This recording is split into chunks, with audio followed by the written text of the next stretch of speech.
नगर परिषद भरती प्रक्रिया रखडली, प्रशासनाकडून तातडीची आढावा बैठक पाचारण. नवी मुंबई.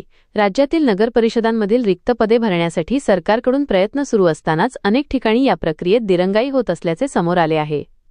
विशेषतः गट क आणि गट ड संवर्गातील पदांच्या भरतीसाठी निवडलेल्या कंपन्यांशी अद्याप सामंजस्य करार न झाल्याने आणि जाहिराती प्रसिद्ध न झाल्याने प्रशासनाने तीव्र नाराजी व्यक्त केली आहे. 75,000 पदांच्या मेगा भरतीचा भाग. महाराष्ट्र शासनाने राज्यभरातील विविध विभागांमध्ये एकूण 75,000 पदे सरळ सेवेने भरण्याचा निर्णय घेतला आहे. या अंतर्गत नगर परिषद प्रशासनातील रिक्त पदे भरण्यासाठी TCS आयॉन आणि IBPS या कंपन्यांची निवड करण्यात आली आहे. जिल्हाधिकाऱ्यांच्या अध्यक्षतेखालील निवड समितीने यातील एका कंपनीची निवड करून भरती प्रक्रिया राबवणे अपेक्षित आहे.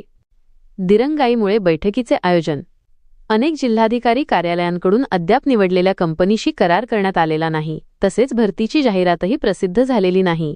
या प्रकरणाचे गांभीर्य ओळखून नगर परिषद प्रशासन संचालनालयाने 12 जानेवारी 2026 रोजी वाजता व्हिडिओ कॉन्फरन्सिंगद्वारे VC आढावा बैठक आयोजित केली आहे.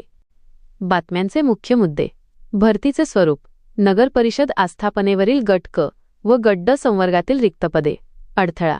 कंपन्यांशी करार करण्यात झालेली दिरंगाई आणि जाहिरातींचा अभाव. आदेश. मागासवर्गीय कक्षाकडून आरक्षण निश्चित करून तातडीने पदसंख्या निश्चित करण्याचे निर्देश.